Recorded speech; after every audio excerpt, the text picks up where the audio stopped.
काशिफ, ये जो है ना, आपने पूछा था सिस्टम आइडेंटिफायर, तो ये जो यूजर होते हैं ना, इनका सिस्टम आइडेंटिफायर होता है। जैसे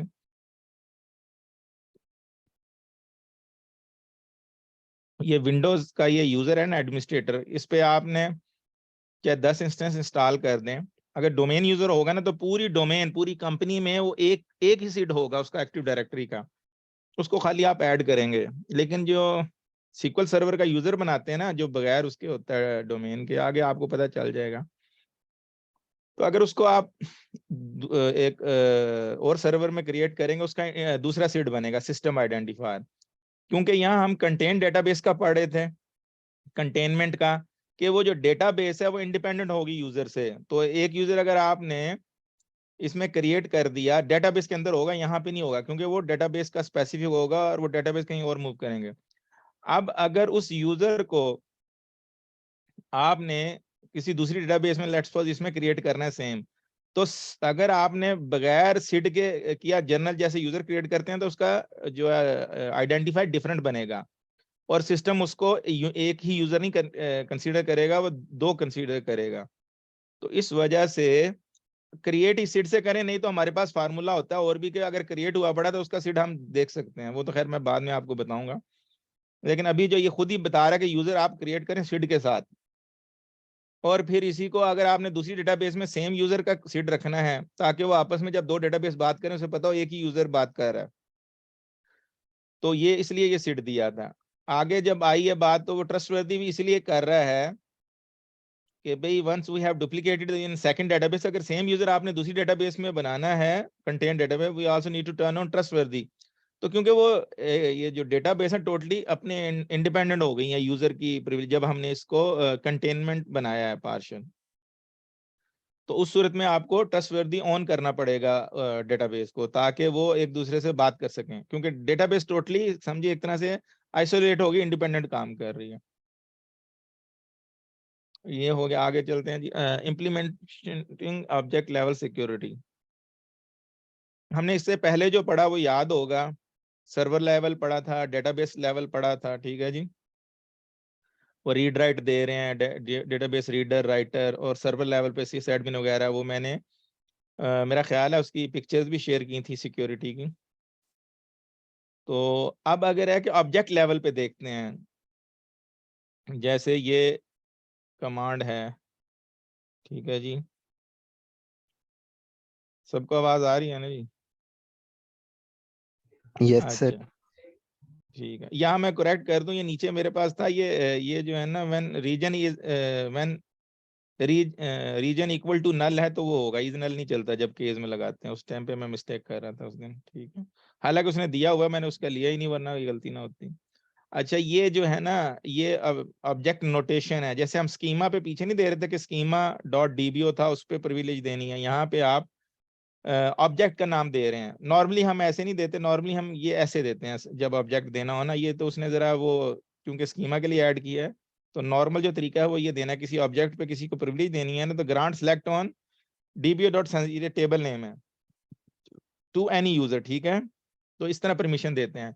लेकिन जैसे आपको याद है, ये सीक्वल सर्वर ने मजीद ऐड किया हुआ है कि भी इस तरह जो है ना, आप नोटेशन, स्कीमा, ऑब्जेक्ट वगैरह जो है ना, उसके ऊपर दे के कि भी मेंशन करें कि ऑब्जेक्ट पे दे रहे हो, ना भी दें तो ये चलेगा। ये स्टैंडर्ड तरीका है, और ये तकरीबन हर डेटाबेस में चल जाता है।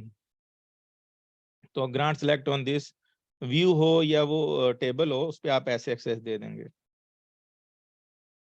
ऑब्जेक्ट लेवल में फर्क ये है कि आप ऑन सम ऑब्जेक्ट दे रहे हैं। वैसे आप दे रहे थे डीबी डाटा रेडर, ये वाली परमिशन जो दे रहे थे, जैसे किसी भी यूजर को आप मैपिंग कर रहे थे, लेट्स को ये डेना लेते, एक सिस्टम लेवल, एक डेटाबेस लेवल, एक ऑब्जेक्ट लेवल, और स्कीमा लेवल। कि पूरा स्कीमा को एक्सेस दे दी, यहाँ पर ऑब्जेक्ट पे दे रहे हो।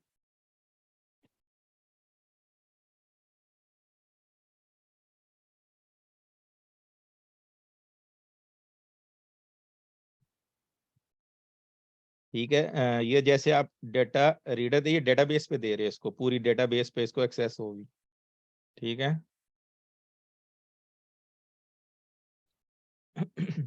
इसका ये स्क्रिप्ट बन जाएगा कि डीबी डेटा रीडर, इसमें मैंने परमिशन दी हुई थी कि ग्रांट सिलेक्ट एनी टेबल की एक्सेस होती है इसको।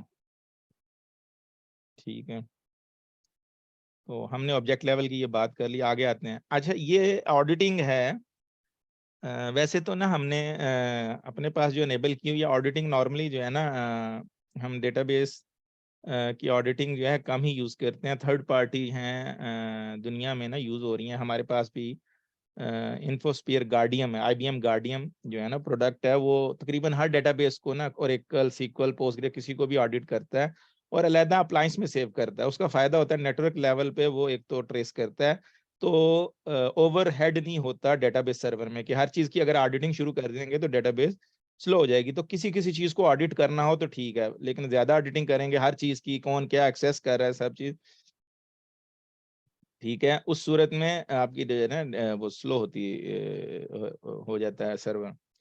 तो मैंने जैसे आईबीएम गार्डियम का नाम लिया, वो है पूरी यानी दुनिया की टॉप प्रोडक्ट्स में आता है, सिक्योरिटी प्रोडक्ट में। कभी वो भी देखूंगा मैं, अगर उसका भी कोई कोर्स रखूंगा। इसके अलावा जो है इम्परवा के नाम से हैं, और एकल की अपनी भी है डेटाबेस फायरवॉल, ऑडिट वॉल्ट जो है और एकल का, वो भी दूसरी डेटाबेस का भी करता है। तो मेनली जो ये थर्ड पार्टी टूल हैं वो यूज होते हैं, लेकिन डेटाबेस की और एकल की भी अपनी नेटिव ऑडिटिंग है। और ये भी कि इसमें क्या होता है, जब आपको जरूरत पड़े किसी चीज पे ऑडिट करने की तो एनेबल कर लें। वैसे तो वो ट्रेस है, एसक्यूएल प्रोफाइलर भी है, एक्सटेंडेड इवेंट्स भी हैं, लेकिन ये इस तरह ये सर्वर ऑडिट भी है। तो देखते हैं इसको भी ऑडिटिंग में क्या एनेबल करना है इसका सारा। अच्छा, कितने लेयर्स होती हैं वैसे डेटाबेस में फायरवॉल्स की, सर्वर्स में? नहीं, डेटाबेस की अपनी जो है वो आप फायरवॉल नहीं है इसको, अगर आप कह रहे हैं पोस्टग्रेस वगैरह देती है अपनी फायरवॉल, मैंने देखा था कि वो आपको कंट्रोल करती है कि स्पोर्ट से आई है, इस मशीन को अलाउ करे। लेकिन जो सीक्वल सर्वर है वो तो आपको यानी अपनी फायरवॉल की बात ही नहीं हो रही। वो जो मैं ओरेकल की डेटाबेस फायरवॉल है वो अलहदा से है, वो डेटा प्रोटेक्शन के हवाले से है। तो यहाँ पे आप कंफ्यूज ना करें, इसको मिक्स ना करें इसमें, ठीक है ना जुबैर, समझ गए? Database is not a firewall product. वो मुझे समझ आ गया है। खैर, वो सर्वर की प्रोटेक्शन के लिए साथ फायरवॉल अलग होगी डेटाबेस के लिए वो। ओके। नहीं, आपको एक और चलें, अच्छा हुआ आपने ये क्वेश्चन किया है, तो इररिलेटेड इररेलेवेंट है। लेकिन क्या होता है कि इवन विंडोज की फायरवॉल भी नहीं यूज करती जो कंपनियां, ठीक है, थर्ड पार्टी फायरवॉल ली जाती है और वो सिंगल सॉल्यूशन लिया जाता है और उसी से हर चीज को कंट्रोल करते हैं, ठीक है, हर पीसी जो है उसी से कंट्रोल होता है। तो वो अलहदा से चलता है उसका, वो सिक्योरिटी पूरी कंट्रोल की जाती है डोमेन लेवल पे। क्योंकि विंडोज की फायरवॉल भी कोई भी चेंज कर सकता है अगर वो अंदर उसको एक्सेस दिया है, लेकिन जो डोमेन लेवल पे पॉलिसी लगी है उसको वो चेंज नहीं कर सकता, ठीक है ना, वो रीड ऑनली होती है। तो इस वजह से वो वन सॉल्यूशन लिया जाता है इसका। इसी तरह मैं ये ऑडिटिंग के बारे में भी यही बात बता रहा था आपको। उसकी वजह एक और भी है, चलो अच्छा हुआ ये चीजें ऑडिटिंग रिलेटेड, ये रिलेटेड है जो मैं अब बताने लगा हूँ कि जो ऑडिटिंग क्यों डेटाबेस की यूज, एक और वजह है ना यूज करने की, थर्ड पार्टी की लेने की। उससे होता है कि भी अब ये डेटाबेस जो डीबी है वो अनेबल डिसेबल कर सकता है, तो वो ऑडिटिंग डीबीए की कैसे होगी?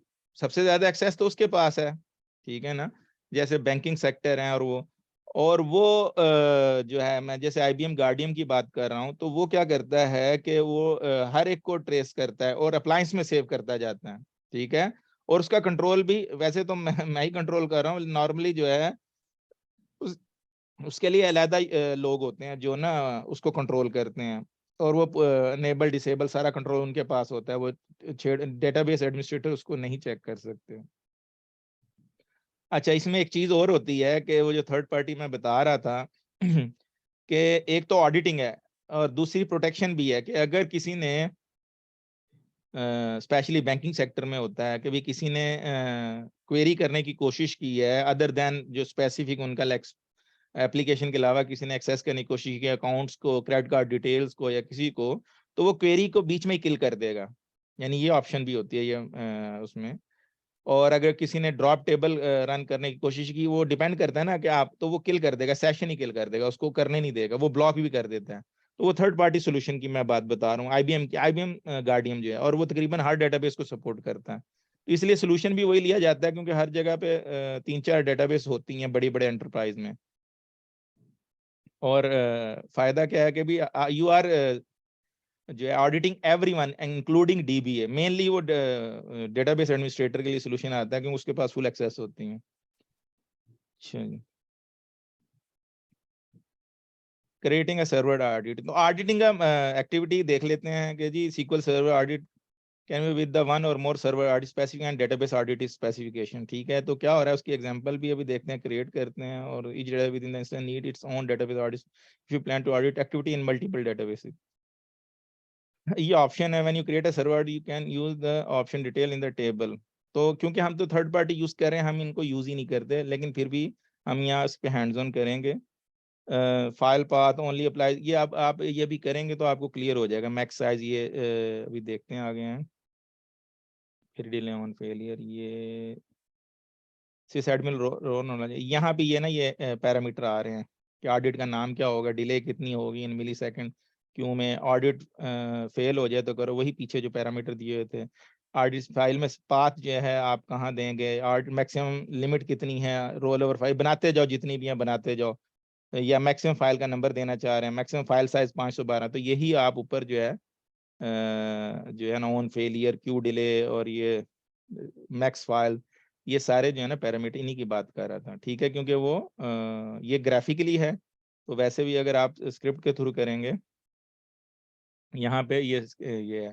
तो हम दोनों चीजें देख लेते हैं जी अभी। ठीक है, ये क्रिएट ऑडिट है और ये ग्राफिक के थ्रू है।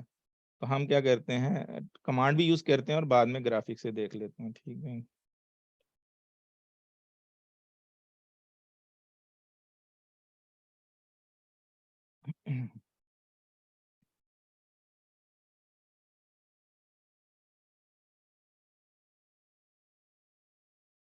ये ऑडिट आपको नजर आ रहा होगा, ठीक है ना, ये ऑडिट।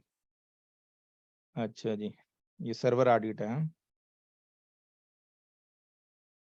अभी इसमें कुछ भी नहीं है। ये नाम से पाथ जो है, आप इस सी में ही हमारे पास एक ही ड्राइव है, तो हम भी यहाँ पे फोल्डर बना लेते हैं।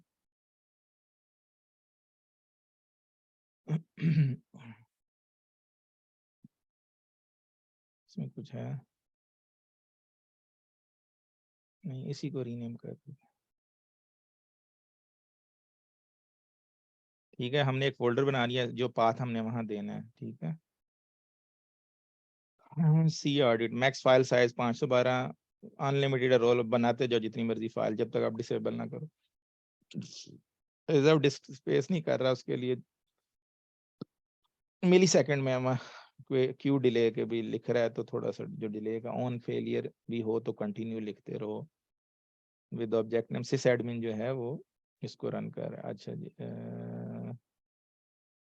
यूज मास्टर किया तो मास्टर आ गया, और उसके बाद आपने ये क्रिएट जो है ऑडिट का रन किया। अब इसको हम रिफ्रेश करते हैं।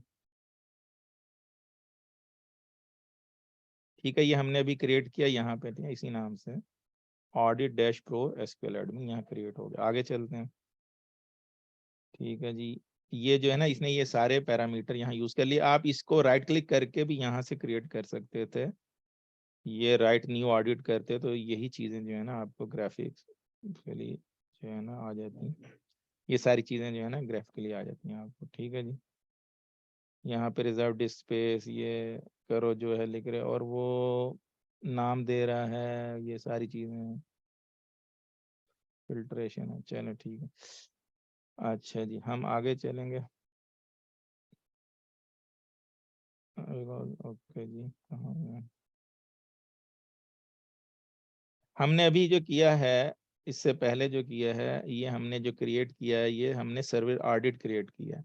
अब इसकी क्रिएट ऑडिट स्पेसिफिकेशन क्रिएट करनी है मजीद डिटेल में, क्या to create a server audit specification through है कंट्रोल थ्रू से। ठीक है जी, आगे आ जाते हैं। ये कभी मजीद बताना उसके बारे में, हम यहाँ पे आते हैं और हम फिर यही यूज करते हैं।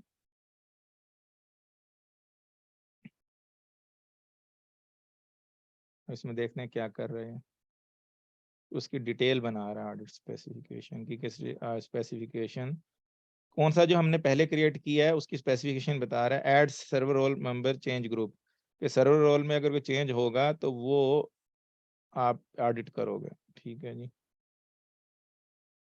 ठीक है, ये हो गई जी। ये अभी देख रहे होंगे आपने, ये रेड साइन बना हुआ है यहाँ पे, इसका मतलब है ये अभी तक जो है, और यहाँ पे भी वो बन गया ऑडिट स्पेसिफिकेशन, ये अभी तक अनेबल नहीं है। रेड जो साइन का मतलब कांटा बना हुआ है, अनेबल नहीं है, तो you have to enable it. ठीक है, राइट क्लिक करके भी अनेबल कर सकते हैं। ठीक है, और अनेबल ऑडिट, और हम जो है अभी इसको ही फॉलो कर रहे हैं कभी। ठीक है, enable।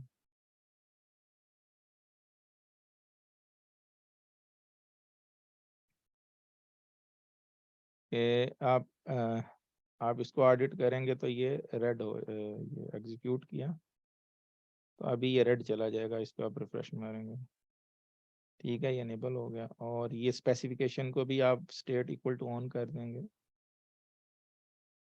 ये भी रेड से चला गया, दोनों अनेबल हो गए। अच्छा जी, अब फिर आते हैं कि भी अब आपने जो है ना डेनेली को ऐड करें, क्योंकि स्पेसिफिकेशन में क्या दिया हुआ है कि भी रोल नंबर चेंज होगा तो आप जो है उसको ऑडिट करो। ये जो स्पेसिफिकेशन में दिया है इसने कि भी server role member change group, ये आगे आपको नजर आ जाएगा। तो इसमें अब हम अभी हम देख रहे हैं, तो व्यू ऑडिट लॉग्स में अभी खाली ये पड़ी हुई है ना ये। ठीक है, मैं क्या करता हूँ, मैं इसको एक कमांड चलाता हूँ इसको कि भाई डेनेले को सिस एडमिन में ऐड कर दो। ठीक है, और हम यहाँ आके रिफ्रेश मारते हैं इसको।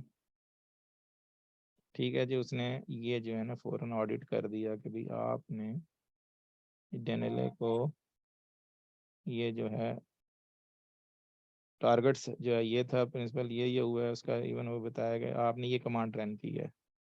ठीक है, और यहाँ पे इसका ऑडिट बना है जो हमने क्रिएट किया था, ये फाइल बन रही है और यहाँ से हमने राइट क्लिक करके देखा। तो आप यानी किसी को अगर एक्सेस दे रहे हैं तो वो कैसे, लेकिन क्योंकि मैंने बताया ना थर्ड पार्टी सोल्यूशन क्यों जरूरी है, कि आप ही डीबी हैं, आप ही एक्सेस दे रहे हैं, तो आप अपना ऑडिट कैसे करेंगे। हमेशा जो ऑडिट है वो थर्ड पार्टी के थ्रू होता है, बट ये ऑप्शन यहाँ पे मौजूद है। ठीक है, ओके जी, आगे चलते हैं। इसमें तो किसी किस्म का मेरा नहीं ख्याल डाउट है आपको, ऑडिट देखना भी कैसे ये भी देख लिया आपने। अच्छा, सर्वर ऑडिट की हो गई बात अब। ठीक है जी, ये हमने सर्वर ऑडिट कर लिया, ये इंफॉर्मेशन देख ली। ठीक है, अब हम, अच्छा इसमें ना जो डेनेले किधर है, चलो अच्छा आगे चलते हैं। डेटाबेस ऑडिट की अभी हमने क्या किया, इंस्टेंस लेवल पे, सर्वर लेवल पे आसान, ये हमारा इंस्टेंस है। ठीक है, ये हमारा इंस्टेंस सर्वर, ठीक है, सीक्वल सर्वर का डेटाबेस इंजन, ये इंस्टेंस है। इसी विंडो सर्वर पे अगर हम एक और इंस्टॉल करें, वो नेम डिस्टेंस से कर सकते हैं, डिफॉल्ट एक ही हो सकता है, तो वो फिर हमें अलग से एक इंडिपेंडेंट डेटाबेस सर्वर इसी विंडो एक ही सर्वर के अंदर होगा। You can go up to 16, और पहले लिमिटेशन थी आपका, मुझे नेगा नहीं पता, लेकिन 16 तक आप बना सकते हैं फॉर श्योर। यानी 16 डेटाबेस इंजन एक मशीन पे डाल सकते हैं। लेट्स सपोज आप क्लाउड यानी किसी को सर्विस दे रहे हैं कि भी ठीक है हम तुम्हें सिक्वल सर्वर प्रोवाइड करेंगे, सिस एडमिन, और वो आप एक सर्वर पे 16 डाल के 16 कंपनियों को डेटाबेस के वो सर्वर जो है प्रोवाइड कर सकते हैं। ये जनरल एक एग्जांपल देने के लिए साथ, तो अभी हम अब हम आ गए, या फिर अगर आपने डेटाबेस लेवल पे फिर डीबी ओनर बना के दे दो। क्लाउड पे ऐसा ही हो रहा है, जिसको जो चाहिए उस तरह दिया जा रहा है, डेटाबेस चाहिए, सर्वर चाहिए, पूरा मशीन चाहिए, विंडोज सर्वर पूरा चाहिए, या इवन हार्डवेयर चाहिए। आपको पता है क्लाउड पे कि भी हार्डवेयर भी दे रहे हैं, उस पर तुम अपना ओएस जो मर्जी डालो, उस पर जो मर्जी करो, उसको कहते हैं बेयर मेटल। तो ये क्लाउड पे चल रहा है आजकल, तो ज्यादा क्लाउड पे आ रहा है। हाँ जी, अब हम आगे creating the chapter 10 audit database. ठीक है, यूज मास्टर करो, क्रिएट डेटाबेस, चैप्टर ऑडिट, नई डेटाबेस बनवा रहा है। ठीक है, फिर उसमें एक टेबल क्रिएट कर रहा है, फिर उसमें एक सर्वर ऑडिट क्रिएट कर रहा है, और चैलेंज के बाद यूज चैप्टर ऑडिट, यहाँ तक तो कॉपी करें। फिर हम आते हैं आगे।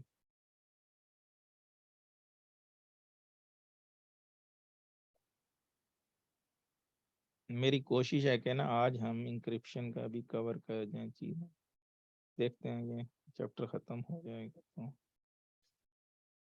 अच्छा जी,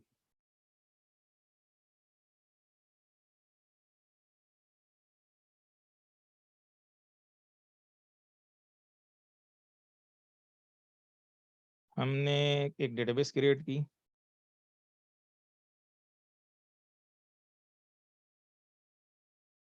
उसके बाद हम आगे यूज़र किया उसको, और उसमें एक टेबल क्रिएट किया, ठीक है।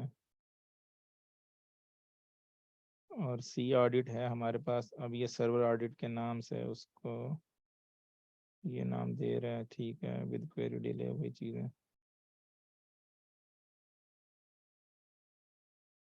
ये जो बनाएगा ये यहाँ पे बन गया, ठीक है जी, हमने अभी क्रिएट किया। यूज करो और create, use this form Denal user Denal है और लॉगिन डेनल है। ये जो डेटाबेस बनाई है ना, ये उसके अंदर यूजर क्रिएट कर रहा है। अब वो हम मैप करके भी यूजर इसके ग्राफिकली जब करते हैं तो मैप करते हैं तो डेटाबेस के अंदर बनता है, वरना डेनले सर्वर लेवल पे तो मौजूद है ये सिक्योरिटी में, ठीक है, लेकिन जो नई डेटाबेस बनाई है उसके अंदर वो यूजर मौजूद नहीं है। तो उसके डेटाबेस के अंदर क्रिएट करने के लिए हम क्या करते हैं, create user login for login, उस लॉगिन जो पहले बना हुआ है वो डेटाबेस के अंदर, और उसको ग्रांट भी दे रहे हैं उस टेबल पे, ठीक है जी, because it does not exist, क्योंकि हमने ऊपर से ये चेंज ही नहीं किया तो एग्जिस्ट कहाँ से होगा, सही है।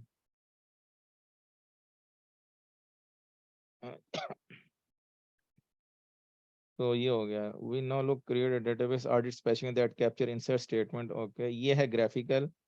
और ये है जी उसका कमांड का,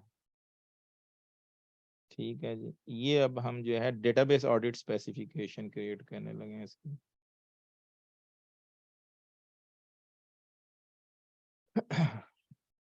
डेटाबेस, और उसमें इस नाम से अभी आप डेटाबेस दिखाता हूँ आपको, यहाँ पे हम आ जाते हैं, रिफ्रेश, और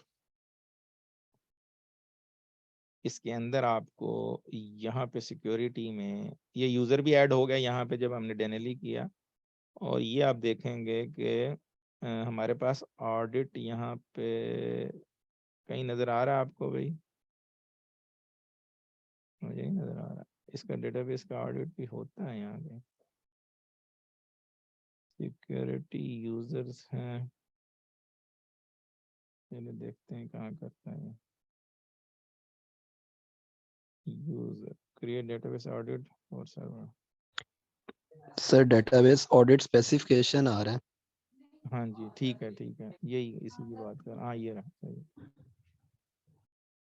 हमने क्रिएट की तो उसने कहा can not find audit chapter 10 और यू हैव, ये क्या है जी गलती हमारी इसमें।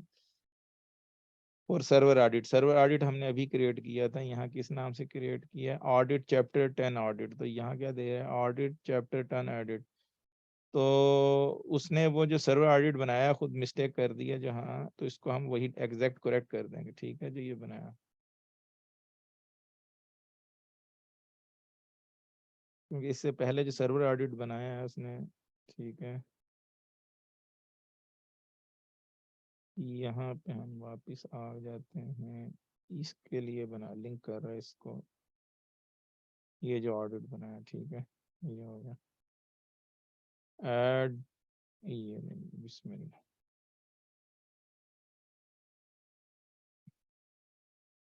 वो बुक में मिस्टेक है, ठीक है जी।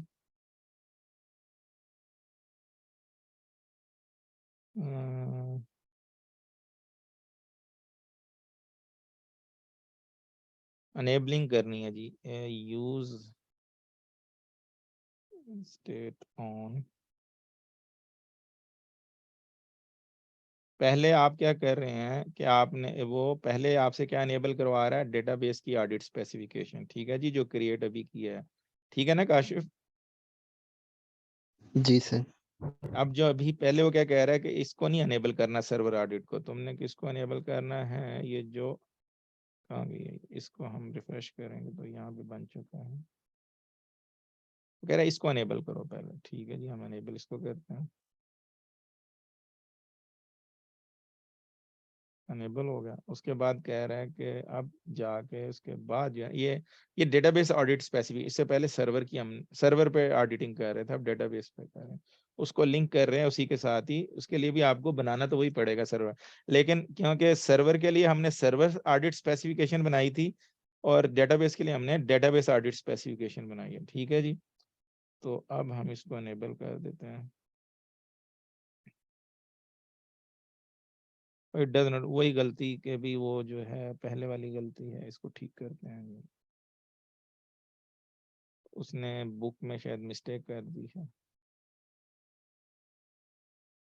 या पहले वाला करेक्ट कर लेते हैं, सारा ठीक है। ठीक है जी, अच्छा। अब वो कह रहा है कि टेस्टिंग करना है अब इसको भी। आप क्या करो जी, आपने जो स्पेसिफिकेशन में क्या दिया है कि आपने स्पेसिफिकेशन कहा है कि भाई वो sir add insert on object, अगर सेंसिटिव डाटा पे वो इंसर्ट करे सिलेक्ट करे, अगर बाय पब्लिक इंसर्ट हो और सिलेक्ट ऑन बाय डेनेले। ठीक है जी सर, अब देखते हैं वो क्या कर रहे हैं। ठीक है जी, यहाँ से हम उठाते हैं।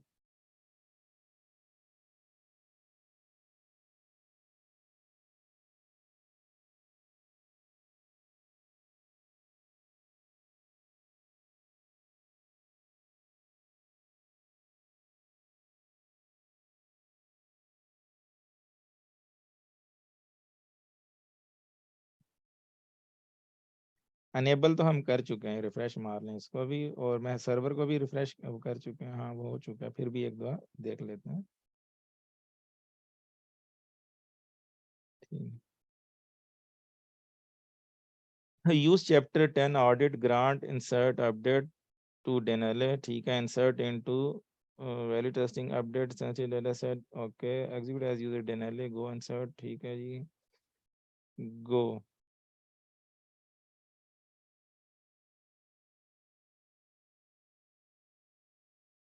Invalid column name sensitive text, ये भी गलती है इसमें, ये भी गलती है। कॉलम का नाम जो है वो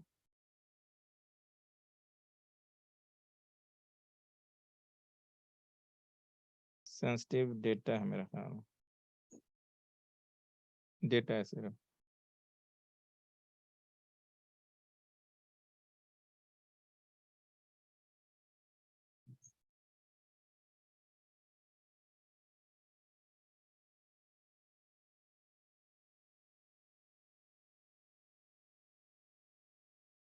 या फिर वो जानबूझ के गलत कराना चाह रहा है, 1 मिनट को देख लेते हैं यहाँ पे। अच्छा, पहले देखते हैं रन, उसके बाद करेंगे। हाँ गई हमारी ऑडिट स्पेसिफिकेशन,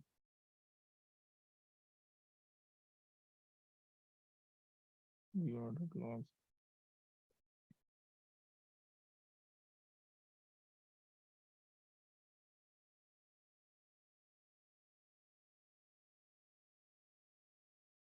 सीक्वल क्वेरी से रन हुआ है तो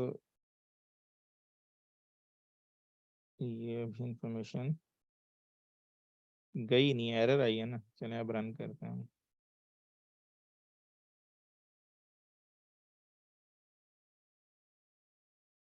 आईडी में नल नहीं कर सकते, ये जो टेबल है आइडेंटिटी नहीं इसने ऐड किया।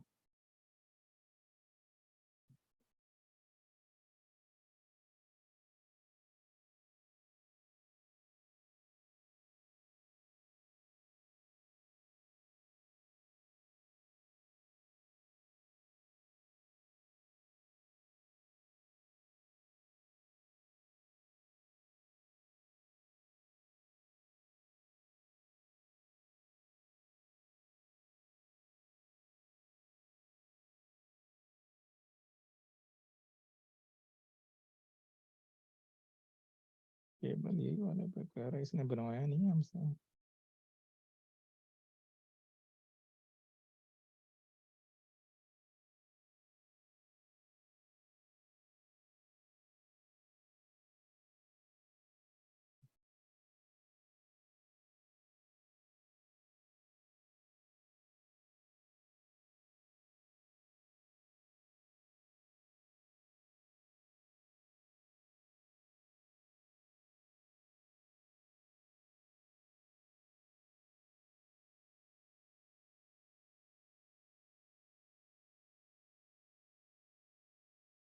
इसमें पहले से डेटा है वो भी देख लेते हैं।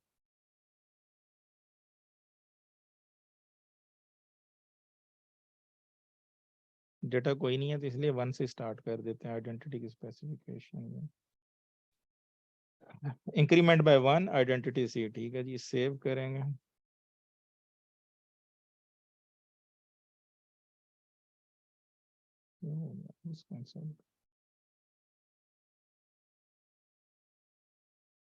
ठीक है, अब हम ऑडिट स्पेसिफिकेशन में देखते हैं, ऑडिट सॉरी ऑडिट में, क्योंकि लॉग यहाँ पे है, व्यू ऑडिट लॉग, तो ये इंफॉर्मेशन आ गई कि अभी क्या सिलेक्ट हो रहा है। ठीक है, अपडेट, ये स्टेटमेंट सेट ये जो है ना स्टेटमेंट देखें आप, ऑडिट हो रही है और टारगेट ये पब्लिक के थ्रू यूज कर रहा है। जब वो अपडेट कर रही है यहाँ पे तो एग्जीक्यूट एज यूजर डिनाइल है, ठीक है, सही है। तो ये इसकी जो है ना डेटाबेस की जो आप ये चीज़ें अगर ऑडिट करना चाह रहे हैं तो आई बिलीव अगर आप ये करेंगे, अगर आपकी एप्लीकेशन में बहुत ज़्यादा इंसर्ट अपडेट डिलीट आपने ऑडिटिंग की हर चीज़ में एनेबल कर दी तो अच्छा खासा ओवरहेड हो जाएगा ये, बट आप ये यूज़ कर सकते हैं ये, क्योंकि ओरेकल ने बहुत पहले से दी हुई थी तो इसने ये ऐड किया अपने पास। हाँ जी, हम आगे चलेंगे इसमें हमारे अच्छा ये एक और है कि ऑडिटिंग द ऑडिट, अभी हमने देखा सर्वर ऑडिट और डेटाबेस ऑडिट, तो ऑडिटिंग द ऑडिट के भी ये जो ऑडिट एनेबल कर रहा है डिसेबल कर रहा है उसको भी आप ऑडिट करना चाह रहे हैं तो वो उसकी भी ट्रेस कर लें, ठीक है जी, कि अभी अगर कोई छेड़खानी कर रहा है ऑडिटिंग से तो वो भी आप चाह रहे हैं कि ट्रेस हो जाए, आपने की है तो वो देख लेते हैं। बट अगेन बंदा तो वही होगा जो डीबी है करने वाला, अगर या थर्ड पार्टी मेंटेन वो डेटाबेस को ऐसे नहीं कर सकते। ठीक है जी, यहाँ पे हम आ गए जी, ये क्लोज कर देते हैं। अल्टर्ड हार्ड स्पेसिफिकेशन ये हमने ऑलरेडी क्रिएट की हुई है स्पेसिफिकेशन डेटाबेस की, डेटाबेस ऑडिट की, यही नाम से क्रिएटेड है ना, ये देख रहे हैं यही नाम है ना same, database audit specification minus chapter 10 से। ठीक है जी, तो इस पे क्या कह रहा है कि use chapter 10 audit alter database audit state, पहले ऑफ करना पड़ेगा उसको आपको, और उसके बाद क्या कहना है कि ऐड ऑडिट चेंज ग्रुप, इसमें करके फिर अनेबल कर दो, डिसेबल करो फिर अनेबल कर दो। ठीक है, हमने इसको रन किया तो इसमें इसने जो है कि अगर आप after any change we make the auditing are captured if you view, तो अगर आप ऑडिटिंग में ये कुछ भी चेंज करेंगे तो ये यहाँ पे वो भी ऑडिटिंग में आ जाएगा।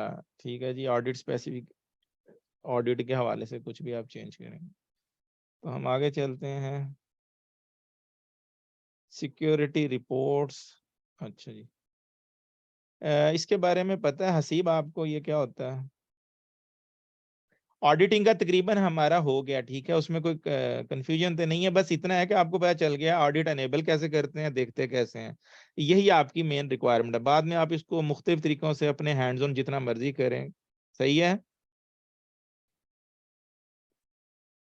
Yes sir. हाँ जी, तो अब ये जीडीपीआर के बारे में पता है? ये क्या है, जीडीपीआर जो है जनरल डेटा प्रोटेक्शन रूल्स, और सॉक्स जो ये अमेरिकन है ये यूके का है। इन्होंने क्या किया है कि इंटरनेट पे बहुत ज़्यादा डाटा ये सब चीज़ें, तो इनके लिए ना इन्होंने अपने अपने रूल बना दिए हैं, तो तभी वो कहते हैं कि कंप्लाइंस होने चाहिए जीडीपीआर। ये इवन मेरे ख्याल में पूरा यूरोपीय यूनियन में भी शायद चलता है ये ना, इनके the manufacturing require company demonstrate that they know that sensitive data. तो इसके लिए ये कहते हैं कि आपका जो डाटा है ना इनको कंप्लाई होना चाहिए, जब भी है ना कोई भी कह दे कंपनी अगर कभी इसको, तो मैं ये जो है ना डेटाबेस, इसलिए मैंने वैसे तो डाउनलोड करके रख ली थी, लेकिन मैं आपको बता रहा हूँ कि ये डेटाबेस हम एक डाउनलोड कर लेते हैं। वो कह रहा है ये डेटाबेस डाउनलोड कर लो, क्योंकि वो इस एग्जांपल के लिए ज़रूरी है। मैं आपको अभी डाउनलोड करके इधर कॉपी करता हूँ। वर्ल्ड वाइड इंपोर्टर पहले बहुत मशहूर यूज़ होती थी, तो मैं इसको डाउनलोड करता हूँ अभी और रिस्टोर भी मारता हूँ। ये आप देख लें, ये मैंने ऐसे जो है इनका जो दिया हुआ लिंक है उससे जाके ये मैंने world wide imported full bag जो उठा लिया है। नजर आ रहा है ना जी। तो इसको मैंने डाउनलोड कर दिया अपने पास, यहाँ SW में कर देता हूँ ताकि ऑटोमेटिकली वहाँ शेयर फोल्डर में चला जाए।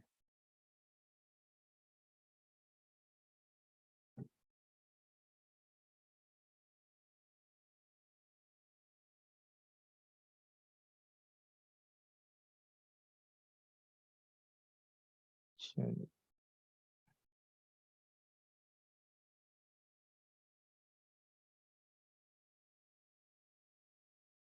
अब मैं आ गया जाता हूँ यहाँ पे SW, ये तो हमारा SW है और मैं ये डेटाबेस उठा के लाता हूँ यहाँ से।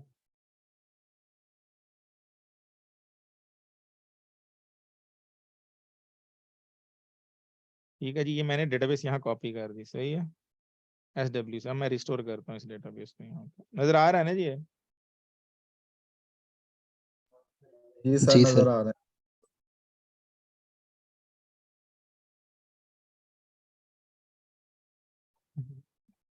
वॉइस ऐड, हमने कहाँ पे बैकअप कॉपी किया है? SW में, तो SW में जाएंगे, यहाँ से हमने उठाया।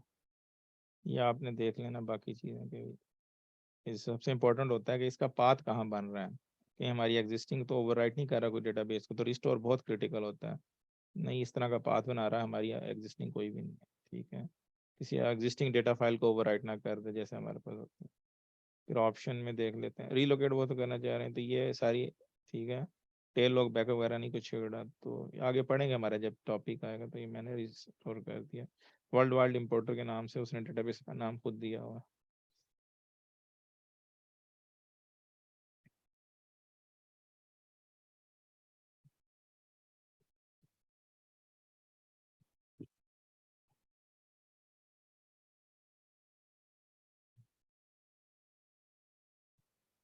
सर एक क्वेश्चन था। जी बोलो। सर जिस तरह ये माइक्रोसॉफ्ट है, ये जो कंपनी जिनके टूल हैं, तो वो तो फिर हर एक कंपनी के डेटाबेस में डेटाबेस को एक्सेस नहीं कर सकते? मतलब जिनके पास टूल हैं और उन्हीं के टूल यूज कर रही हैं कंपनीज।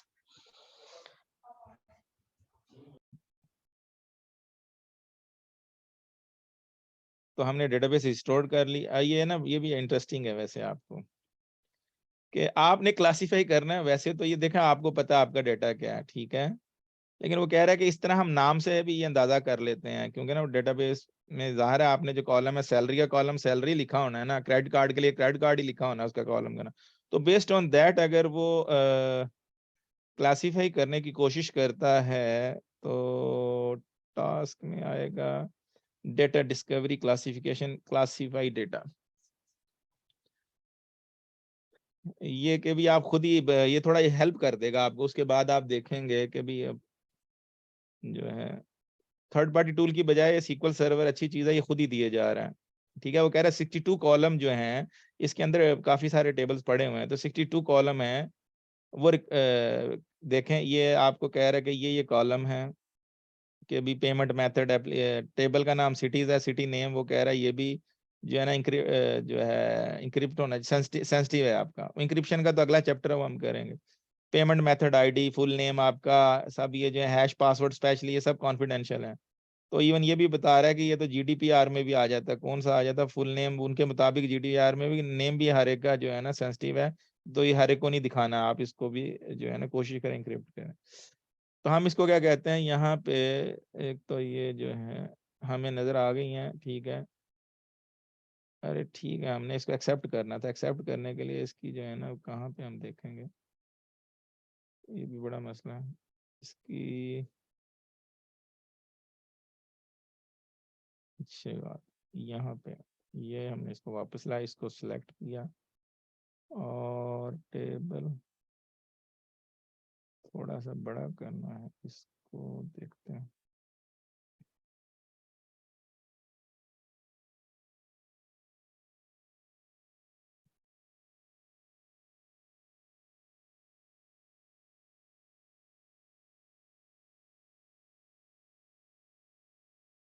यहाँ पे ये क्यों नहीं करने दे रहा हमें? वी हैव 62, ठीक है।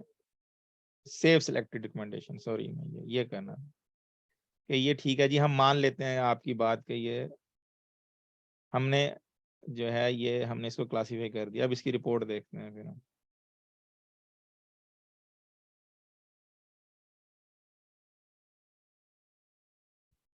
थर्ड पार्टी टूल बने हुए हैं इन चीज़ों के लिए, लेकिन यह है कि अच्छी चीज़ यह है कि SQL सर्वर नेटिवली बहुत कुछ दे रहा है आपको अपनी प्रोडक्ट एज जो है ना।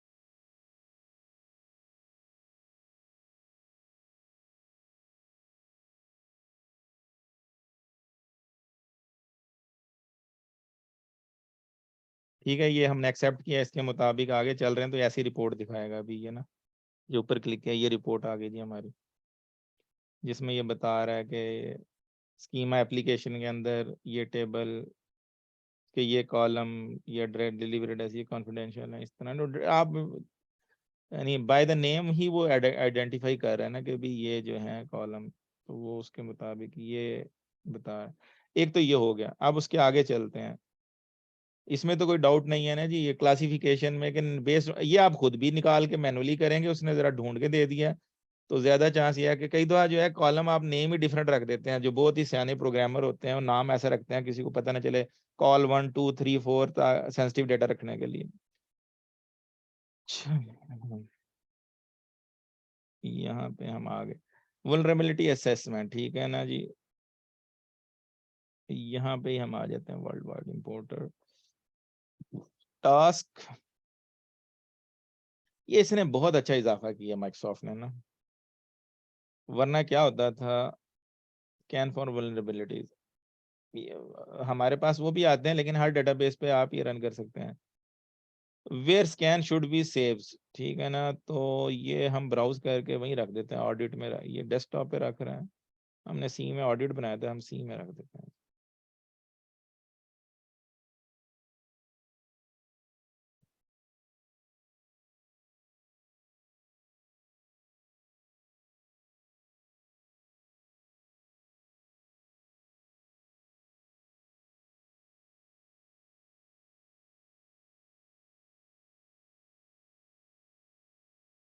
इनमें तो मेरा नहीं ख्याल आपको किसी किसी किस्म की कंफ्यूजन आ रही होगी।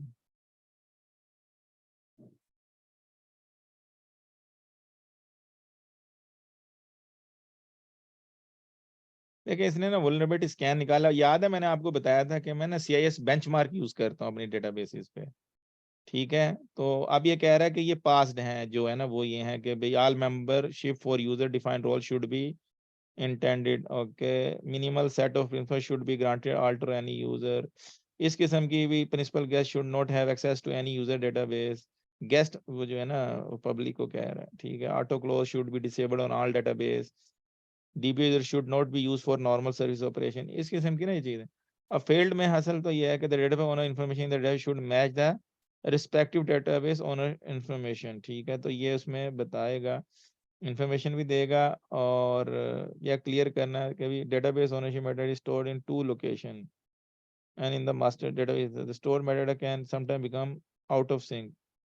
तो क्या इसके लिए रूल के लिए क्वेरी भी दे रहा है, ओपन इन क्वेरी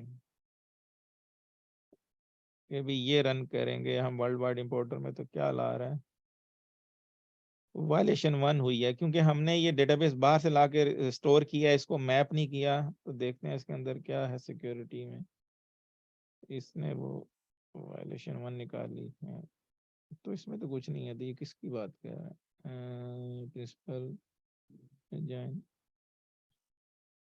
मजीद देख लेते हैं इस वल्नरेबिलिटी में।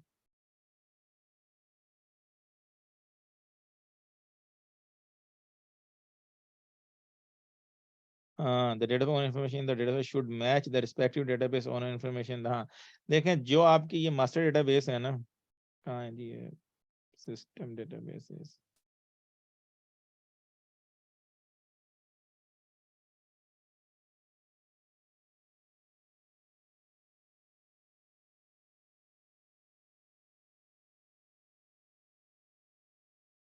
ओनर है इसका ORGS है, ठीक है जी।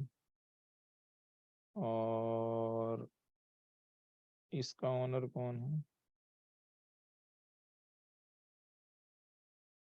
खैर ये इतना वो नहीं है, इसको हम एक्सेप्ट कर सकते हैं, इससे कोई फर्क नहीं पड़ता। तो इसका ओनर जो है ये विंडोज का जो डोमेन वो यूजर है, ठीक है, विंडोज का एडमिन है।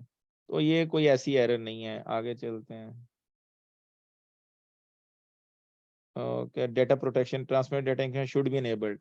वो टीडी हम अगला चैप्टर करेंगे, वो बताएंगे टीडी क्या होता है। हम अब मैं अपने भी तो वो टीडी हम अनेबल करना सीख लेंगे। शुड बी रिमूव और फिर डेटाबेस रूल्स, क्योंकि इसमें कोई ऑर्फन रूल्स होंगे वो देख लेते हैं, जैसे यूजर्स हैं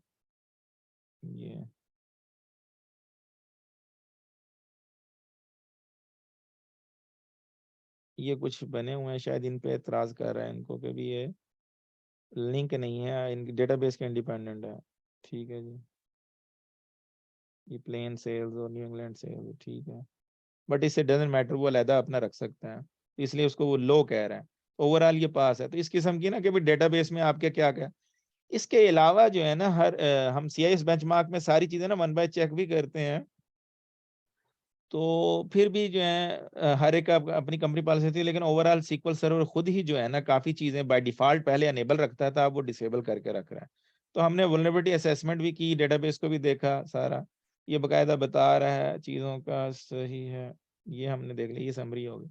अब हम आगे जी 11 चैप्टर पे, कोई क्वेश्चन इससे वल्नरेबिलिटी असेसमेंट से, या और इससे पहले हमने जो किया है वो जो है हमने क्या किया है, क्लासिफिकेशन ऑफ द डेटा, मेरा नहीं ख्याल उसमें कोई ऐसी कंफ्यूजन वाली चीज है। हाँ जी, किसका माइक अनम्यूट हुआ था?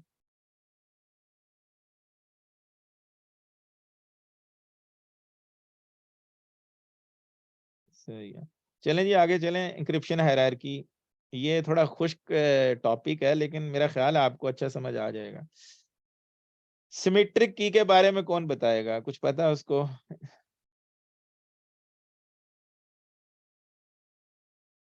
नहीं पता किसी को? सर सिमेट्रिक कीज का मतलब एक जैसी, मतलब सिमिलर।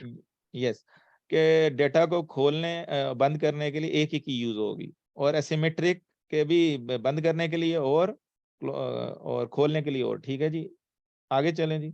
पेयर ऑफ की होगा ये, ठीक है, एक डिक्रिप्ट करने के लिए, एक इंक्रिप्ट करने के लिए। सर्टिफिकेट जो है ट्रस्टेड सोर्स के लिए हम यहाँ सेल्फ साइंड ही ले लेंगे, लेकिन क्या होता है अक्सर आप ना थर्ड पार्टी से, इवन जो आप अपने जो है इशू के लिए बाकायदा अथॉरिटीज हैं जो इशू करके देती हैं सर्टिफिकेट, और वो फिर आप अपने पास रख लेते हैं, और किसी को यानी वो ये जो SSL है सिक्योर, उसके लिए HTTPS वगैरह वो सर्टिफिकेट्स पे चलती हैं। तो इट यूजेस एन एसिमेट्रिक की, एसिमेट्रिक के साथ हम प्रोवाइड कर लेंगे डिजिटल साइंड सर्टिफिकेट, वो हम क्रिएट भी करेंगे, देख लेंगे, ठीक है जी, with hold the corresponding private key. अच्छा जी, विंडोज डेटा प्रोटेक्शन, याद रखें कि जब आप विंडोज इंस्टॉल करते हैं तो उसके अंदर एक built in cryptographic application programming interface install हो जाता है, ठीक है जी। SQL सर्वर की बात नहीं हो रही है, मैं विंडोज की बात कर रहा हूँ कि ये थर्ड पार्टी की API जो है बिल्ट इन विंडोज में इंस्टॉल कर देता है, कि उसके बाद आप कोई भी प्रोडक्ट और यूज कर, माइक्रोसॉफ्ट देता है ये ऑप्शन, उसके बाद अगर आप SQL सर्वर या कोई और प्रोडक्ट उसमें इंक्रिप्शन एनेबल करना चाह रहे हैं तो उसको फिर वो विंडोज की जो सपोर्ट के साथ आपको इंक्रिप्शन की सपोर्ट मिल जाती है। क्लियर? जी सर। तो विंडोज बिल्ट इन दे रहा है। अब जैसे आप SQL सर्वर की इंक्रिप्शन करेंगे तो वो आप हम देख लेते हैं। सबसे पहले तो बात है कि एक मास्टर की होती है, ठीक है जी। The root level of the SQL server encryption hierarchy is the service master key. जैसे ही आप SQL सर्वर इंस्टॉल करते हैं ना, तो सर्विस मास्टर की उसके साथ खुद ब खुद इंस्टॉल हो जाती है, ठीक है। ये बात भी समझ आ गई? देखो कंफ्यूज नहीं होना अभी जो मैं बता रहा हूँ कि एक तो विंडोज की API है ऑलरेडी इंक्रिप्शन के लिए जो सपोर्ट देती है, जैसे SQL सर्वर या किसी और इसकी एप्लीकेशन को। तो मास्टर की क्या है, जैसे ही आपने SQL सर्वर को इंस्टॉल किया तो वो एक मास्टर की, सर्विस मास्टर की ऑटोमेटिकली जो है आपकी बन जाती है उसमें। क्लियर? और ये जो है the service master create automatic when the instance is built, ठीक है जी। used to encrypt database master key credentials and link server password using the data protection API। ये जो है विंडोज की उसके साथ लिंक होती है सर्विस मास्टर की, विंडोज की उसको सपोर्ट को यूज कर रहा होता है। स्टोर्ड कहाँ होती है? मास्टर डेटाबेस में। And there is always precisely one per instance, और ये वन पर इंस्टेंस होती है। जैसे ना हमारा ये इंस्टेंस है, तो ये पर इंस्टेंस है। एक और इंस्टेंस इंस्टॉल करेंगे तो उसके साथ अलग से बनेगी। ओके जी, और यहाँ भी चल लेते हैं, हम पुराने वर्जन की बात ही नहीं कर रहे। आप आई 2019 पे रहे हैं, तो हम इसलिए इसको रीजनरेट कर सकते हैं, बट वो कह रहा है कि sir vital, so you must take the backup of it after it has been regenerated, but ना रीजनरेट करें तो बेहतर है। ठीक है, but there is an option. अच्छा, backing up and restoring service master key, backup service master key, इस command से किसी भी जगह आप सेव कर सकते हैं, तो बाद में रिस्टोर करना पड़े तो यू कैन रिस्टोर इट। ठीक है जी।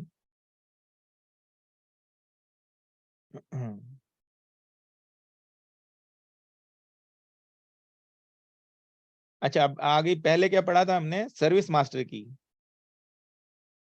ठीक है जी, सही है, क्लियर है? मुझे जवाब दिया जाए कि पहले अभी हमने से पहले अ कॉपी, वो master key service master key पढ़ा, a copy of the database master key store with in the database and another copy stored within the master database, you can create a database master key using the command। अब हम ना database की master की बनाने लगे हैं। ठीक है, पहले क्या सर्विस मास्टर की बात हो रही थी, अब हम किसकी बात कर रहे हैं कि ये डेटाबेस है, इसकी की बात कर रहे हैं, और इसकी एक कॉपी मास्टर डेटाबेस में भी पड़ी होगी जब आप ये क्रिएट करेंगे। ठीक है, आप क्रिएट तो इसके अंदर कर रहे हैं, लेकिन एक कॉपी मास्टर डेटाबेस के अंदर भी बन रही है। क्लियर? यहाँ तो कोई कंफ्यूजन नहीं है? जी सर, क्लियर है यहाँ तक। पहले सर्विस मास्टर की बात हुई, अब हम डेटाबेस मास्टर की बात कर रहे हैं। ये दूसरी की होगी, लिखना है, लिख लें आप यहाँ। अच्छा जी, इसको बैकअप लेने के लिए कैसे है जी? टू फाइल, आपने backing and restoring database master की, तो ये ही है कि भी आपने ओएस पे ऐसे सेव पाथ पे कहीं पे सेव कर देना है। अगर रिस्टोर करना पड़े फ्रॉम फाइल तो उसको रिस्टोर कर दें। ठीक है जी, ये प्रैक्टिकल जब हम करेंगे ना तो आपको बड़ी चीजें क्लियर हो जाएंगी। अभी आप जो सिर्फ कॉन्सेप्ट देखें जो मैं बता रहा हूँ। ठीक है, ओके जी, फ्रॉम फाइल तो ठीक है, डिक्रिप्ट बाय पासवर्ड, इसके पासवर्ड के साथ ये अब हम, और encrypt with in the data, the password it will be encrypt with in the, ये तो खैर वो वैसे कमेंट है ना ये तो। अब ये हायरार्की आ गई, अब इसकी आपको समझ आएगी। ठीक है, ये बहुत इंपॉर्टेंट टॉपिक है जुबैर, ये आपकी भी था थोड़ा सा रिक्वेस्ट। प्रिविलेज मैनेजमेंट तो पढ़ ली होगी आपने अच्छे तरीके से। अब हम आ गए इंक्रिप्शन पे। तो ऑपरेटिंग सिस्टम की अभी मैंने बात की कि डीपी एपीआई ओएस के साथ आ जाती है जब आपने विंडोज इंस्टॉल की, ब्लैंक विंडोज, ठीक है ना, तो उसके साथ आ गई। अच्छा, उसके बाद जैसे आपने इंस्टेंस इंस्टॉल किया तो सर्विस मास्टर की उसके साथ खुद ब खुद बन गई, और डेटाबेस मास्टर की जब आपने अभी क्रिएट की तो उसकी एक कॉपी मास्टर डेटाबेस में होती है और एक डेटाबेस में मास्टर की होती है। ठीक है जी, ये भी क्लियर हो गया। और सर्टिफिकेट भी हम क्रिएट करेंगे, सिमेट्रिक की और सिमेट्रिक की दोनों का बता दिया। सर्टिफिकेट के साथ सिमेट्रिक असिमेट्रिक की यूज होगी। अच्छा जी, यहाँ पे आपको एक चीज नई नजर आ रही होगी काशिफ, ये ई के एंटरप्राइज की मैनेज एक्सटेंसिबल की मैनेजमेंट। ठीक है जी, ये जो है ना EKM मॉड्यूल क्या होता है, इसी की तो मैं बात कर रहा था कि ना इसके वो $8 लाख मांग रहे थे। वो की मैनेजमेंट वो सोल्यूशन देते हैं, साथ वो कंपनी इंक्रिप्ट भी करेगी डेटाबेस, वो यूज तो नेटिव ही करती है बट वो सारा वो करती है। अब मैंने उनसे कहा यार मैं कर रहा हूँ ना, तो वो कीज में खुद हम बैकअप ले रहे हैं, मेंटेन कर रहे हैं, तो उसमें क्या होता है ये ना सिर्फ डेटाबेस इंक्रिप्ट नहीं होती, काफी ज्यादा प्रोडक्ट है एक्सचेंज पर, जितनी प्रोडक्ट्स है ना सबके लिए यूज किया जाता है वन सोल्यूशन। तो वो यूज करके ना, तो वो कह रहे हैं हम इसमें मेंटेन करेंगे। तो ये एक्सटेंसिबल की मैनेजमेंट जो है अलहदा से जो थर्ड पार्टी मॉड्यूल आता है उसके लिए यूज किया जाता है। तो सर्विस मास्टर की यहाँ तक क्लियर होगा सबको जी? आल्सो ठीक है जी, डेटा मास्टर की हो गया। ये जी मैंने गलत तो नहीं बोला, यही है जी, the right you see an section called the EKM। ये अच्छे तरीके से याद करें, ये आजकल बहुत ज्यादा डिमांड में एंक्रिप्शन। ठीक है जी, an extensible key management module allows you to generate and manage, यही जो मैंने अभी बताया आपको, and user to secure SQL server data in third party hardware. तो वो इसको यूज करते हैं module which interface the SQL server using the Microsoft cryptography API। This is more secure because the key is not being stored with the data. इसका फायदा क्या है कि भाई ये हम जो की है वहीं पे सेव कर रहे हैं, वो कह रहे हैं वो out of the box save करेंगे अलग से अप्लायंस में। But it is also mean that you can benefit advance feature that may be offered by the third party. अब थर्ड पार्टी वेंडर अपने फीचर भी देता है बहुत ज्यादा, बहुत किस्म के, क्योंकि माइक्रोसॉफ्ट ये दे रहा है नेटिव, वरना हर डेटाबेस नेटिव नहीं देती, लेकिन अब तो दे रही हैं।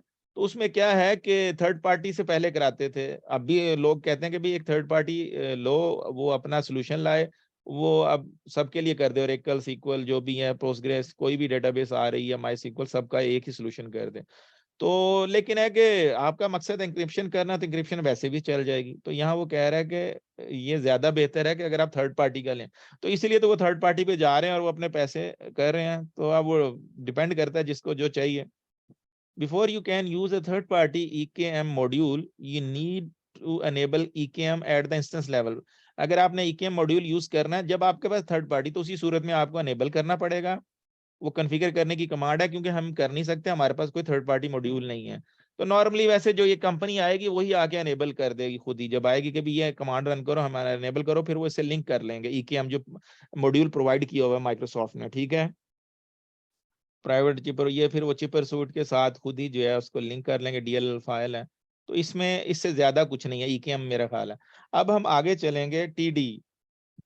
जो TD है, ट्रांसपेरेंट डेटा इंक्रिप्शन, देखें इंक्रिप्शन तो आप कर रहे हैं, TD का मतलब ट्रांसपेरेंट। इसका मतलब फायदा यह है कि आपने अगर इंक्रिप्शन किया है तो कहीं और पे चेंज नहीं करना पड़ेगा डेटाबेस को, तो आपको डेवलपर को कुछ भी चेंज करना नहीं पड़ेगा अगर आप TD यूज कर रहे हैं, ठीक है। तो imagine a situation in which previous user, अब क्या कह रहे हैं कि अटैच, वो आपकी डेटाबेस की फाइल ले जाए, जैसे हमने अटैच डिटैच की थी ना कल, तो फाइल उसके पास चलेगी, तो आपकी डेटाबेस उसके पास चलेगी, वो कहीं भी ले जाके अटैच कर ले। या ये जो बैकअप अभी मैंने रिस्टोर किया है, अगर ये किसी के पास चला जाएगा, वो he can restore, he can see anything, तो आपकी कंपनी का डेटा। लेकिन अगर आपने TD अनेबल की होगी, तो उसमें क्या होगा, चाहे उसको बैकअप फाइल मिल जाए, चाहे उसको आपकी डेटा फाइल मिल जाए, वो रिस्टोर नहीं कर पाएगा। क्यों? उन पे इंक्रिप्शन होगी, सही है जी। तो हम जो है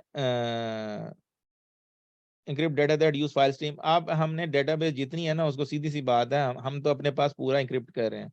इवन हाई अवेलेबिलिटी कोई भी हो, तो सब में हम हिसाब लगा के कर रहे हैं। Even if you enable TD at the replication हो, कुछ भी हो, आपको करना पड़ेगा। तो TD temp DB automatically encrypt हो जाती है जैसे ही आप एक डेटाबेस, क्योंकि टेम्प DB में भी तो जाके वो काम कर रहे होते हैं डेटाबेस, तो इस वजह से टेम्प DB ऑटोमेटिकली हो जाएगी। तो हम इम्प्लीमेंटिंग करेंगे जी इसको, TD को, ठीक है जी।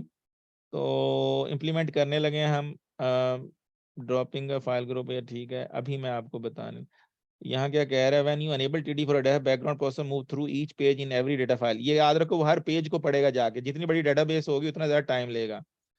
Does not stop from being database accessible तो होगी, but time, but it does take out logs which stop maintaining maintenance operation. The following, जब आप एन्क्रिप्शन कर रहे हो तो ये काम नहीं हो सकेंगे, ठीक है जी। ये अब हम इस पे करते हैं। एक तो इसने दे दिया है यूज क्रिएट टेबल है, एक मेरा अपना बना हुआ है, मेरा ख्याल है मैं अपना यूज करता हूँ ये, ठीक है, मैं अपना यूज कर रहा हूँ। अब ठहर जाए जी, मेरे पास मैंने एक सिंपल करवाता हूँ और एक आपको थोड़ा सा चैप्टर,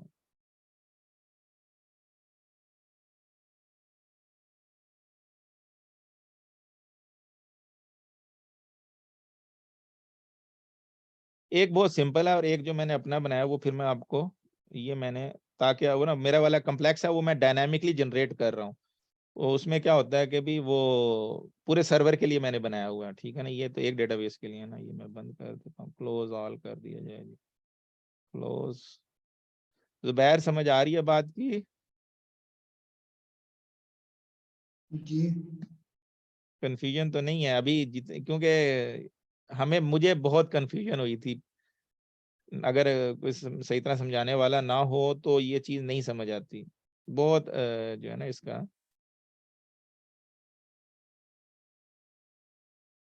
क्लोज ऑल,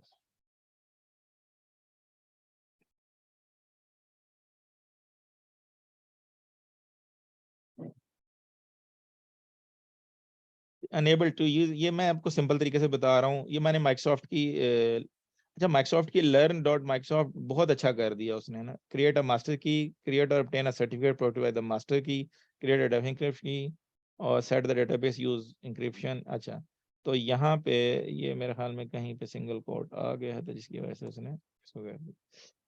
तो यूज मास्टर, यहाँ आप कोई भी पासवर्ड दे दें जी यहाँ पे, ठीक है जी, XYZ123 XYZ, और कैपिटल यू कर देते हैं और अंडरस्कोर वी कर देते हैं। ये अब ये हमने इसका मास्टर की क्रिएट करने लगे हैं। देखें, सर्विस मास्टर की तो ऑलरेडी बनी हुई है, ये आपकी डेटाबेस मास्टर की आप समझ लें कॉपी है उससे, ये सर्विस मास्टर की एक्चुअली इसको कंट्रोल करेगी।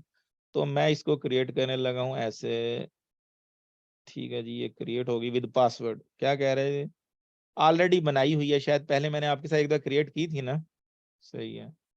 तो और सर्टिफिकेट, अब नॉर्मली मैं कहता हूँ जिस डेटाबेस को मैंने इंक्रिप्ट करना है ना, मैं उसी के नाम का सब्जेक्ट देता हूँ। लेट्स सपोज अगर मुझे यहाँ पे मैं नई डेटाबेस बना देता हूँ, न्यू डेटाबेस, अभी चैप्टर 11 की नहीं बनाई हमने अभी तक शायद,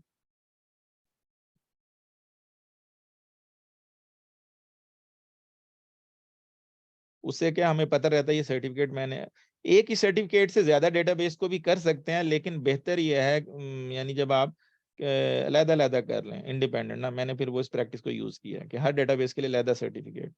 चैप्टर 11, ठीक है जी, ये डेटाबेस बना दी मैंने।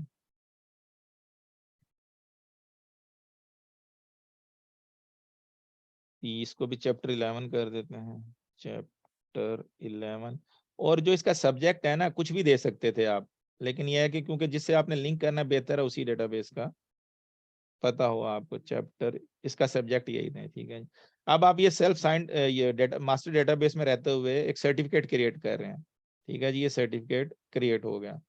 उसके बाद आपने डेटाबेस में गए और डेटाबेस इंक्रिप्शन की एल्गोरिदम, और यहाँ पे आपने जो सर्वर सर्टिफिकेट का नाम दे देना जिसका ये सब्जेक्ट ये सॉरी जो आपका सर्टिफिकेट ऑलरेडी मौजूद है, ठीक है जी। ये कैसे सर्टिफिकेट से लिंक होगी, ये जो डेटाबेस के अंदर आप इंक्रिप्शन की जो है बना रहे हैं वो आप सर्टिफिकेट से लिंक कर रहे हैं, आपने इसको क्रिएट कर दिया। क्या कह रहा है जी, क्योंकि हम उस डेटाबेस में नहीं गए, मैंने इसको यूज 11 करना चाहिए था। अच्छा जी, यूज क्रिएट डेटाबेस चैप्टर 11, ठीक है जी। वो कह रहा है इसका बैकअप भी लो, अभी वो बाद में, बैकअप के बाद में देखते हैं, मैं फिर ना अभी, ये तो हो गया सिंपलेस्ट। अभी मैंने अनेबल नहीं की, मैं आपको दिखाता हूँ। आप जाएंगे तो डेटाबेस 11 में, चैप्टर 11 में रिफ्रेश करेंगे इसको, चैप्टर 11।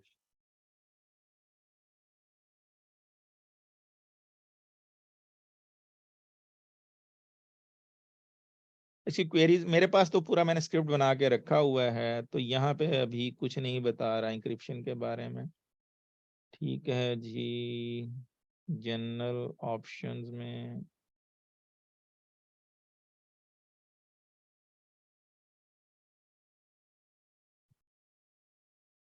इंक्रिप्शन एनेबल्ड फॉल्स है, ठीक है जी। मैं अब इसको सेट ऑन करने लगा, आप you can disable enable any time, तो वो डिसेबल हो जाएगी, ठीक है। अब मैं दोबारा जाकर देखता हूँ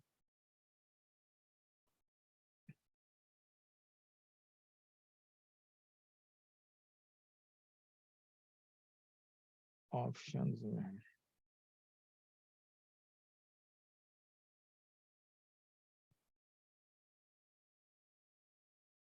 अब क्या कह रहा है जी, ट्रू हो गई है, ठीक है। अब ये हमारी डेटाबेस, अगर आप इस सर्वर पे तो रिस्टोर हो जाएगी, लेकिन कहीं और देना है तो आपको सर्टिफिकेट और प्राइवेट की देनी पड़ेगी।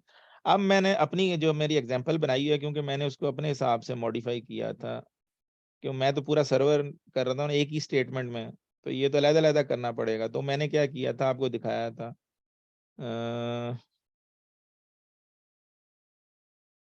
एक मिनट, अच्छा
ये आपको थोड़ा सा डिफिकल्ट लगेगा, वो चीजें तो समझ आई है ना, ये भी समझ आ जाएंगी आपको ना।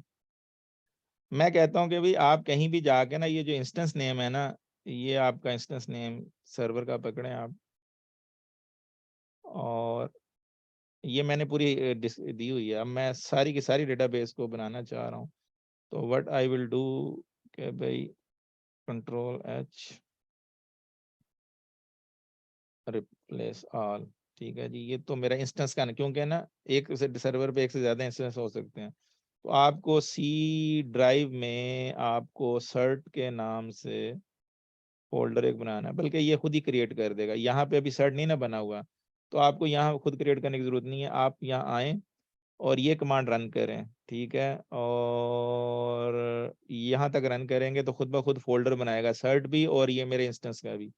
ये मैंने खुद इस पे थोड़ा वर्कआउट किया था, ये जी हो गया सक्सेसफुली, लेकिन ये ऊपर करना पड़ेगा क्योंकि कमांड ने बताया नहीं है। ठीक है जी, एग्जीक्यूटेड सक्सेसफुली नजर आ रहा है जी ये। तो यहाँ पे ये देखें सर्ट बन गया, ठीक है जी, और इसके अंदर वो जो मैंने इंस्टेंस का नाम दिया था वो भी बन गया, ठीक है जी। ये मैंने अपने लिए जहां मुझे बैकअप लेना है इन चीजों का, ठीक है जी, तो वो मैंने सिंपल तरीका बता दिया पहले, तो वही काम मैं अब कर रहा हूँ, लेकिन क्योंकि मुझे सबके लिए करना है, मैं इसके थ्रू भी चेक कर सकता हूँ कि भाई फाइल एग्जिस्ट करती है। हाँ जी, 0 फाइल है, उसके अंदर कोई फाइल नहीं है उस फोल्डर के अंदर। अच्छा जी, यहाँ पे ये जो अभी सर्टिफिकेट का तो खैर अभी रहने देते हैं। ट्री में कहेगा जी अभी सब डायरेक्टरी डेप्थ फाइल कुछ भी नहीं है, लेकिन जब बन जाएगा जब पता चलेगा। अब मैं क्या कर रहा हूँ, ये मास्टर की ऑलरेडी हम क्रिएट कर चुके हैं, लास्ट टाइम मैंने इस डेटा एक दो ही करनी होती है, वो कर दी थी, अब एरर ही देगा यूज मास्टर में, ठीक है ऑलरेडी, ठीक है ओके। उसके बाद अब हम जो है ये मैंने ना जनरेट किया, यूज मास्टर करो, ये एनी सर्वर के लिए मैंने बनाया है, सारी डेटाबेस के लिए। तो ये सर्टिफिकेट मैंने क्या किया है कि कंट्रोल टी कर दूंगा तो टेक्स्ट में रिजल्ट आएगा। ये आपको देखें, इससे कंकैटिनेशन से और ये चीज़ों से, अगर एसक्यूएल अच्छा है ना, तो फिर ये मुझे पूरे जितनी डेटाबेस है मेरे पास, कितनी ज़्यादा डेटाबेसेस हैं, सबका वन टाइम में करना है। मैंने सिस्टम डेटाबेस को निकाल के मैंने इसमें ये 4 निकाल दिए, master model MSD temp dB मत करो, बाकी डेटाबेस की ये लिस्ट आ गई। अब उन सब के लिए मैंने क्या किया, सबकी डेटाबेस खुद ब खुद जो है, जो डेटाबेस का नाम है ना उसका सब्जेक्ट बन रहा है, और उसके पीछे मैंने सर्टिफिकेट नाम टीडी अंडरस्कोर कर दिया, ठीक है। ये अगर आप समझ रहे होंगे तो मैंने इसको क्या किया, क्रिएट सर्टिफिकेट टीडी अंडरस्कोर, फिर कैट किया, नेम लो, फिर उसका सब्जेक्ट वही दे दो जो नेम है, जिस डेटाबेस से उठा रहा हूँ मैं। तो ये सबके जो है ना सर्टिफिकेट क्रिएट कर देगा, ठीक है। मैं क्रिएट कर रहा हूँ, कोई एतराज किसी को? इंटरेक्ट करें जी। No sir. ठीक है जी, हो गया जी। ये जी मैंने सर्टिफिकेट क्रिएट कर दिए सब, ये मास्टर डेटाबेस में बन जाएंगे, ठीक है।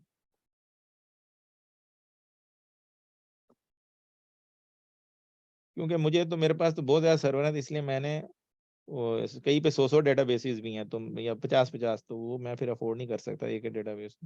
तो मैंने ये जनरेट किया, इसको भी मैं एग्जीक्यूट और मजीद कर सकता हूँ कि ये रन करने के बजाय खुद ब खुद रन हो जाए, पर मैं देखना चाह रहा हूँ, क्योंकि वेरिएबल में वैल्यू डाल के एग्जीक्यूट भी करा सकता था, लेकिन मैं चाह रहा हूँ कि मैं देखूं जो मैं कर रहा हूँ।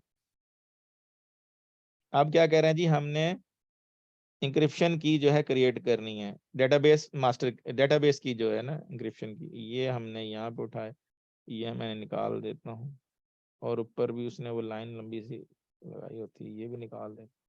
तो अब ये है क्रिएट डेटाबेस इंक्रिप्शन की विद एल्गोरिदम, और वो जनाब सबका ये सर्टिफिकेट नेम खुद ब खुद ला रहा है उसके, देख रहे हैं मैंने जो क्रिएट किए हैं, मैंने वो कनकैट ऐसे किया है, और डेटाबेस के साथ फिर उसी का देखें जो है ना लिंक क्रिएट डेटाबेस, तो टी SQL फॉर यूज इस डेटाबेस को करेगा, तो फिर उसी का सर्टिफिकेट जो है लिंक होगा इंक्रिप्शन की के साथ, एम डेप यूज डेटाबेस के साथ उसी का सर्टिफिकेट लिंक होगा, ठीक है ना जी।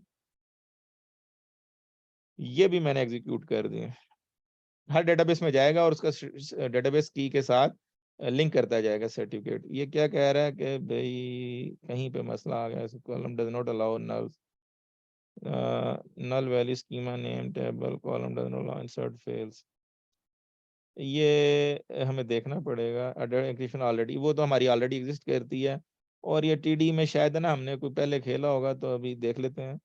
अभी जो हो गई हैं उनको देखते हैं, जो एक आध रह गई हम यहाँ डिबग नहीं अभी करेंगे।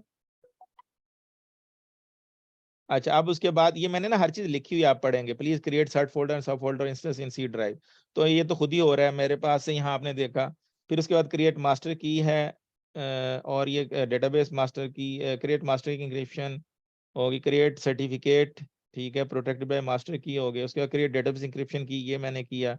अनेबल इंक्रिप्शन कर रहा हूँ अब सब डेटाबेस के लिए, वन टाइम में करूंगा वो अब। ठीक है जी, ये मैंने उठाया यहाँ से और ये एग्जीक्यूट किया। ये 14 की 14 डेटाबेस का यहाँ से उठा कर यहाँ ले हम, ये नीचे की जो है निकाल दी। सेट नो काउंट ऑन कर दूं तो ये भी नहीं आएगा, लेकिन चले अभी इसके मसला नहीं। तो ये सब अनेबल हो जाएंगी ऑटोमेटिकली, ठीक है जी। सब पेजेस पढ़ेगा जाके और उनको अनेबल कर देगा। अच्छा, इसके बाद अब आ गई इनका बैकअप लेना। ये अनेबल होंगी, जो एक दो की एरर देगा जो ऑलरेडी हैं enable because it is already enabled statement failed, ठीक है। ये चैप्टर 11 अभी हम कर चुके हैं शायद, उसके थ्रू, उस कमांड के थ्रू जो हमने अभी बनाई थी। तो अब हम क्या करते हैं, लेकिन बी केयरफुल, जो भी आप एक स्टैंडर्ड फॉलो करें। अब वो कह रहा है बैकअप लो। अब मैंने ये भी बैकअप सबका भी, इसमें कुछ भी नहीं आया ना, जो मैंने ये सर्ट फोल्डर बनाया इसमें अब बैकअप लेने लगा हूँ, ठीक है। अब मैं यहाँ पे ये कमांड रन करता हूँ तो पहले बैकअप का स्क्रिप्ट जनरेट होगा यहाँ से ऐसे।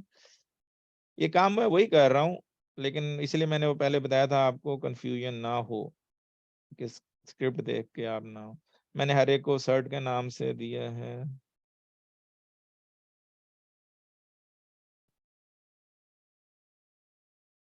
यहाँ मैं रन नहीं कर रहा, सिर्फ जनरेट कर रहा हूँ, ठीक है जी।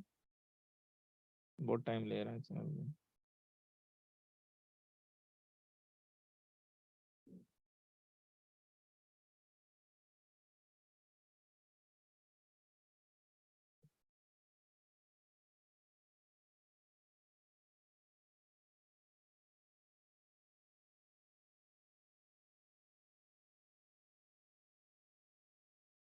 ये बैकअप बहुत इंपॉर्टेंट है, क्योंकि ये सर्टिफिकेट देंगे तो किसी और जगह रिस्टोर हो सकेगा।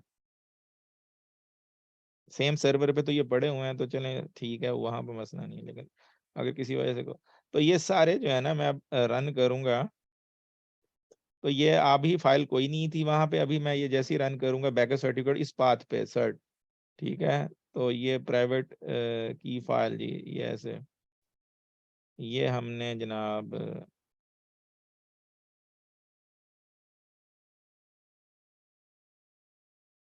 ये आप देखेंगे यहाँ पे ना सर्टिफिकेट बन रहे होंगे।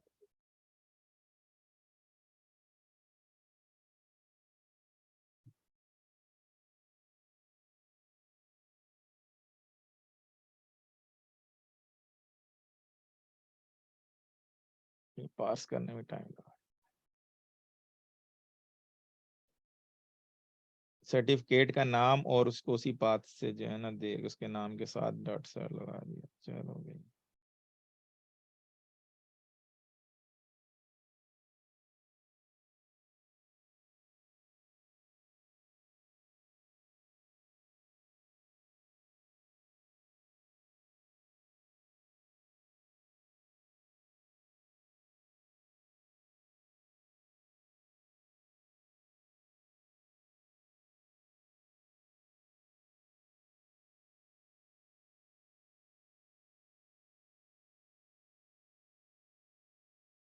और ये तो अनेबल का कर दिया, इसमें बैकअप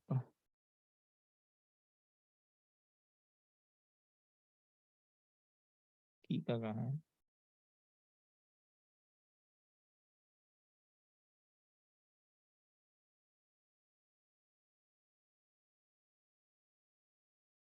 ये सर्टिफिकेट जो है यहाँ पे कहाँ पे गए, ये सारे सर्टिफिकेट बन गए, ठीक है। और उनकी साथ प्राइवेट की भी, ठीक है जी। ये सर्टिफिकेट और ये प्राइवेट की, ये सिमेट्रिक है ना, तो ये प्राइवेट की जो है किसी और को देंगे। जब डेटाबेस रिस्टोर करेंगे तो डेटाबेस में ये जो है काम जब भी करेगी ये रिस्टोर, ये प्राइवेट की देंगे आप। और ये जो है सर्टिफिकेट वहां पे आपको रिस्टोर करना पड़ेगा। रिस्टोर करने की कमांड ये दी हुई है मैंने, अगर आप देखेंगे कि भाई आप आ जाएं इधर, यहाँ पे कि इसको रिस्टोर कैसे, मैंने ना बकायदा लिखा हुआ है। ये तो था बैकअप का, ठीक है। ये है to restoring a certificate. In order to restore the certificate, you will once again have to create service master key on the secondary server. वहां पे आपको सर्विस मास्टर की, खैर वो सर्विस मास्टर की नहीं है एक्चुअली, वो मास्टर की है। सर्विस मास्टर की तो डिफरेंट होती है, बट वो कंट्रोल कर रही होती है। वहां पे आपने क्या करना है, क्रिएट सर्टिफिकेट, सर्टिफिकेट नेम ये जनरेट करना है। तो वो एक्चुअली वो जो पाथ देना है, जो पढ़े होंगे ना, तो मैंने जनरेट करके रखा हुआ है। वो आप उस जगह पे नए सर्वर पे जाके ये पाथ बना के वहाँ कॉपी कर दें, वो जो सारे अभी क्रिएट हुए हैं, और फिर क्रिएट सर्टिफिकेट की कमांड ये जनरेट करेगा। तो वो अभी देख लेते हैं ऐसे करके। तो ये जो क्रिएट सर्टिफिकेट की कमांड होगी, इसमें पाथ से वो क्या करेगा, विद प्राइवेट की भी उसी जगह पे आपने रखी होगी, क्योंकि मैंने नेमिंग कन्वेंशन इसका टीडी वो रखा हुआ है ना, डॉस पीवीके और ये, ठीक है। तो वो फिर कहीं भी रिस्टोर कर सकते हैं। सेम सर्वर पे आपको नहीं चाहिए होगी, क्योंकि सेम सर्वर पे मौजूद है सर्टिफिकेट भी, प्राइवेट की, तो you can restore without any problem. जब कोई नया सर्वर बनाएंगे तो इसका टेस्ट हम उस वक्त कर लेंगे। ठीक है जी, क्लियर है ये बात। अभी हमने टीडी कर ली, ये थोड़ा बहुत ग्राफिकली भी बता रहा है। तो बैकिंग अप द सर्टिफिकेट बता रहा है, हमने बैकअप ले लिया सर्टिफिकेट का। और माइग्रेटिंग एन इंक्रिप्टेड डेटाबेस, अगर कहीं और लाएंगे तो मैंने बता दिया कि कैसे आपको सर्टिफिकेट क्रिएट करना है और प्राइवेट की के साथ। और अब आगे ये फिर हम ना, ये आज तो टाइम काफी हो गया, तो सेल लेवल पे हम बात करेंगे जो कॉलम इंक्रिप्ट करते हैं, ठीक है। That is not transcript. इसमें आपको वो ज्यादा रिकमेंड यही किया जाता है सिमेट्रिक की यूज करो एक ही, क्योंकि परफॉर्मेंस के इश्यू होता है। और ये कॉलम लेवल पे होती है। जुबैर को बहुत इंटरेस्ट होगा इसमें। और इसके अलावा हम ऑलवेज इंक्रिप्टेड वो करेंगे हमारा, और उसमें हम कोशिश करेंगे जो है ना, कल हमारा जो है ये बैकअप रिस्टोर पे भी आ जाएंगे। इंक्रिप्शन थोड़ा ही रह गया और ये कर लेंगे। फिर हाई अवेलेबिलिटी, इंटरेस्टिंग है टॉपिक। हाँ जी, इंटरेस्टिंग था आज का टॉपिक।